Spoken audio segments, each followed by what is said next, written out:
नमस्कार, मी डॉक्टर मच्छिंद्र बांगर, महाराष्ट्रातील आणि देशातील हवामान परिस्थिती संदर्भात ताजा अंदाज देणार आहे. सध्या महाराष्ट्रावरील पावसाचं वातावरण कमी झालं आहे.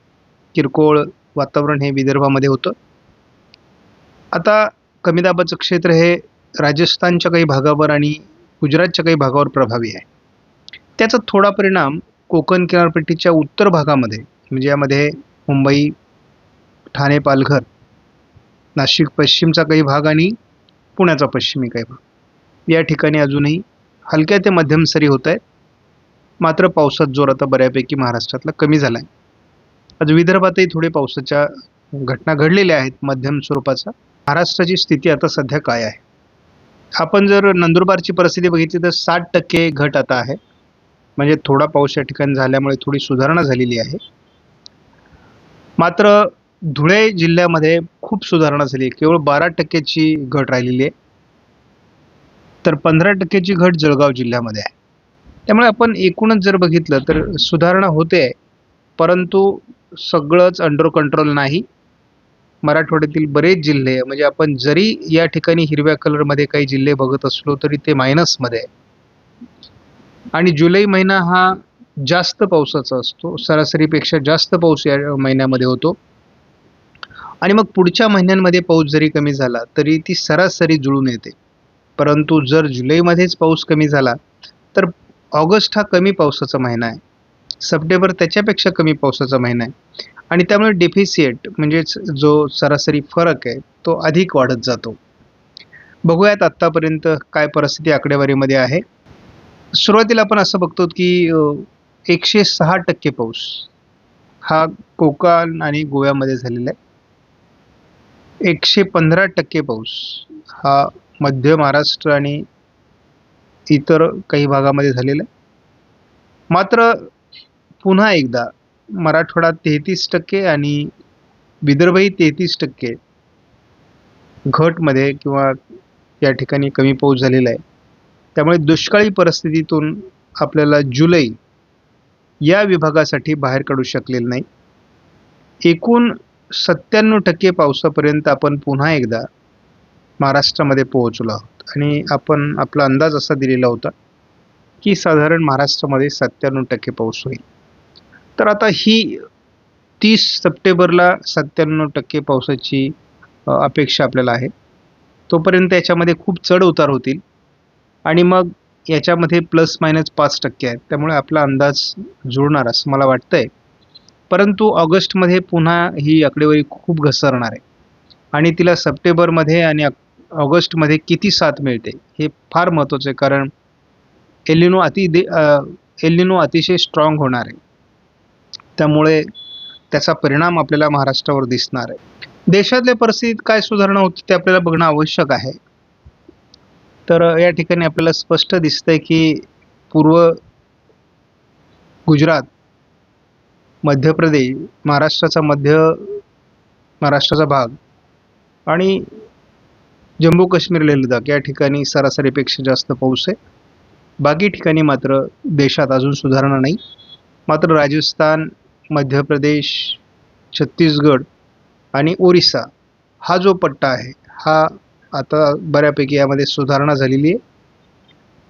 विदर्भ मराठवाड्यातील स्थिती आणि त्याचबरोबर लागून असलेले तेलंगणा, आंध्र प्रदेश, रायलसीमा, दक्षिण कर्नाटक, सर्वाधिक पाऊस असलेला केरळ या ठिकाणी मोठी घट आहे.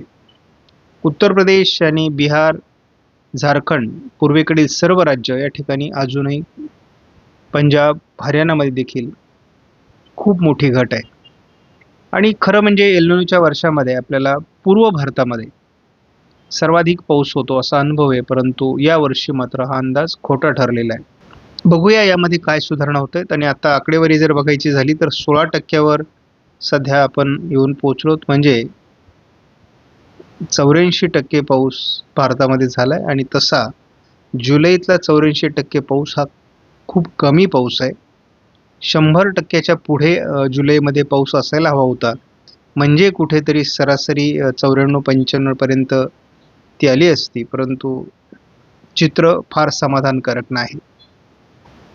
आपण एकूण पावसाची स्थिती जर बघितली तर गुजरातमध्ये अतिवृष्टी झालेली आहे. तसं उत्तर कोकणामध्ये पावसाचं प्रमाण अधिक होतं. परंतु आपल्याला असं दिसतंय की गुजरातच्या बऱ्याच भागामध्ये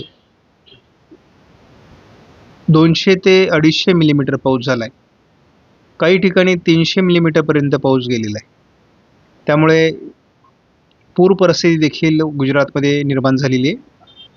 आता आपला महाराष्ट्राचा दक्षिणी भाग म्हणजे मराठवाड्याचा दक्षिणी भाग आणि पश्चिम महाराष्ट्राचा बहुतांश भाग या ठिकाणी पाऊस कमी झाला आहे. विदर्भातही दक्षिणी भागात पाऊस कमी झालेला आहे. उत्तर विदर्भ, उत्तर मराठवाडा, उत्तर महाराष्ट्र, उत्तर कोकण असं आता पावसाळी वातावरण आहे महाराष्ट्रामध्ये. आमच्या हवामान चळवळीतील एक मित्र राहुल पिंपळे यांनी व्हॉट्सअपला एक पोस्ट आज शेअर केलेली होती आणि ही अधिकृत पोस्ट आहे, ही काय AI जनरेटेड नाही आहे. त्यामुळे एक गोष्ट लक्षात घ्या की याचे सोर्स जे आहेत ते त्या वेबसाईटचे आहेत. यामध्ये जवळपास IOD आता 0.45 अंश सेल्सिअसपर्यंत पोहोचतो आहे, अशा प्रकारचे गुड न्यूज देण्यात आलेली होती. आणि ईस्ट आफ्रिकन वेदरचा आणि ऑस्ट्रेलिया, इंडोनेशिया ड्राईव्ह या सर्वच ज्या एकत्रित संस्था काम करतात त्या संस्थांच्या संदर्भातला हा रिपोर्ट आहे. त्यामुळे या ठिकाणी आपल्याला पॉझिटिव्ह IOD होण्याच्या संदर्भातले संकेत मिळत आहेत. आणि जर यदा कदाचित IOD पॉझिटिव्ह झाला तर मात्र आपल्याला उरलेला मान्सून समाधानकारक राहील असं म्हणायला हरकत नाही. आपण उद्याचा जर GFS मॉडेलचा अंदाज बघितला तर विदर्भामध्ये स्थानिक वातावरण आहे. उत्तर मराठवाडा, मध्य महाराष्ट्र, उत्तर महाराष्ट्र, पश्चिम महाराष्ट्र स्थानिक वातावरण आहे. कोकणामध्ये मात्र जोरदार सरींची शक्यता आहे. आपण संध्याकाळच्या व्हिडिओमध्ये केवळ 3 दिवसाचा अंदाज बघत असतो. कोकण किनारपट्टीला जरी सरी होत असल्या तरी कोकण आणि पूर्व विदर्भ असंच पावसाळी वातावरणाचे संकेत आहेत. विदर्भातील, मराठवाड्यातील, उत्तर महाराष्ट्रातील पाऊस कमी होईल, परंतु कोकणात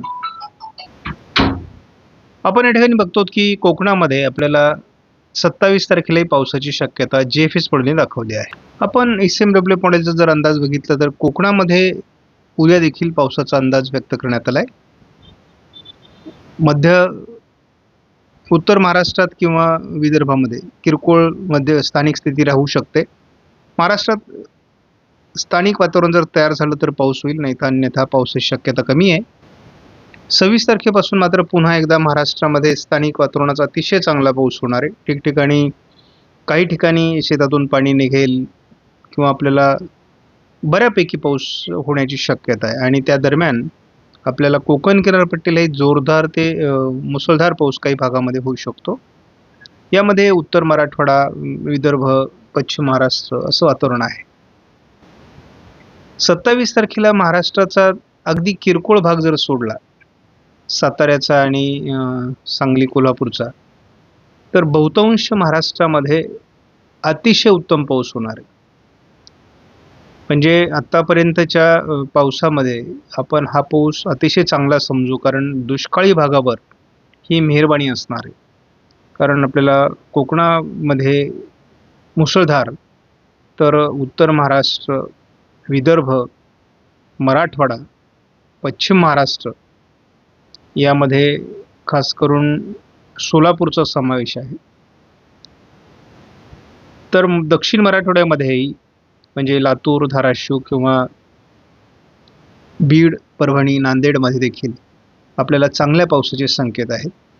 पहिल्यांदा आपल्याला या गडचिरोलीमध्ये किंवा गोंदियामध्ये, नागपूर, भंडारामध्ये जास्त पावसाची शक्यता दाखवण्यात आलेली आहे. जर हा पाऊस झाला तर या ठिकाणची दुष्काळी परिस्थितीला खूप मोठं चॅलेंज असणार आहे. कारण दिसतंय या ठिकाणी की पिकांना जीवदानच नाही तर ओढ्या नदींना पाणी येऊ शकतं, एवढा या ठिकाणी पाऊस होईल. एक कमी दाबाचं क्षेत्रच विदर्भ आणि पूर्व मराठवाडा, उत्तर महाराष्ट्राच्या दिशेने सरकत आहे आणि त्यामुळे आपल्याला 27-28 अतिशय चांगला पाऊस या भागात होताना दिसेल. जरी थोडं घाटमाथ्याच्या पूर्व भागामध्ये मग या ठिकाणी पुणे असेल, सातारा असेल, कोल्हापूर असेल, सांगली किंवा अहिल्यानगर, नाशिक पूर्व या भागामध्ये थोडा पाऊस कमी आहे. छत्रपती संभाजीनगर पश्चिममध्ये वगैरे. परंतु इतर सर्व जिल्ह्यांमध्ये अतिशय उत्तम पाऊस होणार आहे. त्यामुळे एक लक्षात घ्या की पावसाळा संपलेला नाही. उरलेला जुलै देखील महाराष्ट्रासाठी वरदान ठरणार आहे. आपण या ठिकाणी एक गोष्टीची नोंद घेऊयात. आपण बघतो की साताऱ्याजवळ 1006 हेक्टोपास्कल, अहिल्यानगरच्या पश्चिमेला 1004 हेक्टोपास्कल, तर अगदी नाशिकच्या उत्तरेला किंवा धुळ्याच्या दरम्यान 1002 हेक्टोपास्कल हवेचा दाब आहे. जसं आपण उत्तरेला सरकतोय तसा हवेचा दाब कमी होतोय. याचा अर्थ पावसासाठी पोषक स्थिती ही कमी दाबाच्या बाजूला असते आणि त्यामुळे होऊ शकतं महाराष्ट्राच्या उत्तरेकडून पावसाचं प्रमाण अधिक राहू शकतं आणि तीच परिस्थिती आपल्याला विदर्भ, मराठवाडा आणि उत्तर महाराष्ट्र अशी पुढील काळात दिसू शकते. आता आपण एक झटपट अंदाज जर पुढे घेतला तर आपल्या लक्षात येईल की कोकण किनारपट्टीला अजून पावसाची शक्यता आहे. अंतर्गत महाराष्ट्रामध्ये 25 तारखेची परिस्थिती आपण जर बघितली तर फार किरकोळ वातावरण आहे. विशेष वातावरण नाही, पण थोडंफार वातावरण तयार होऊ शकतं. तसं कोकणातही पाऊस कमीच असणार आहे. 26 तारखेला मात्र बेटर परिस्थिती आपल्याला दाखवली जाते. तर आपण बघतो चांगल्यापैकी पाऊस आपल्याला महाराष्ट्रामध्ये होताना दिसेल. मग ते मराठवाड्यामध्ये आहे, पश्चिम महाराष्ट्रामध्ये आहे, कोकणामध्ये आहे आणि थोडं उशिरा हे विदर्भाकडे सरकण्याची शक्यता आहे. पॅटर्न आपण बघतो कसा बदलतोय. तीच परिस्थिती 27ला आपल्याला बघायला मिळते. महाराष्ट्रभर सर्वदूर आपल्याला 27ला पाऊस बघायला मिळते आणि तो पण मेघगर्जनेसह पाऊस आहे बऱ्याच भागामध्ये. कारण उष्णता वाढते आणि या ठिकाणी वाऱ्यांची दिशा बदलते. काही भागात मेघगर्जना होऊ शकते. पुढे आपण एक दिवस जर आणखी पुढचं वातावरण बघितलं तर आपल्याला 28 तारखेलाही पावसाळी परिस्थिती आहे. परंतु याचा प्रभाव हा थोडा मराठवाडा आणि विदर्भावर, उत्तर महाराष्ट्रावर आहे. इथे कोकणातला पाऊस थोडा कमी होतोय. बाकी पावसाचं वातावरण आपण उद्या सकाळी बघू. परंतु एकूणच महाराष्ट्रातील पाऊस एकदम उघडत नाहीये. बऱ्याच भागात पाऊस चालू राहणार आहे. परंतु कोकणातील पाऊस हळूहळू कमजोर स्थितीकडे जाऊ शकतो. आयोडी जर पॉझिटिव्ह झाला तर महाराष्ट्रामध्ये दुष्काळ नाहीसा होईल. परंतु जर आयोडी पॉझिटिव्ह झाला नाही तर दुष्काळी परिस्थिती अनेक विभागात कायम राहू शकते. त्यामुळे जर तरची वार्ता आहे. आपला अंदाज आहे आयोडी पॉझिटिव्ह होणार आहे आणि त्याच दृष्टीने आपण यावर्षीचा हवामान अंदाज दिलेला आहे आणि त्यामुळे आपल्याला महाराष्ट्रात बहुतांश भागातला दुष्काळ कमजोर होईल अशी शाश्वती वाटते. आपणास व्हिडिओमधील माहिती महत्त्वपूर्ण वाटल्यास लाईक करा, शेअर करा, चॅनलला सबस्क्राईब करा. धन्यवाद. जय हिंद, जय महाराष्ट्र, जय बळीराजा.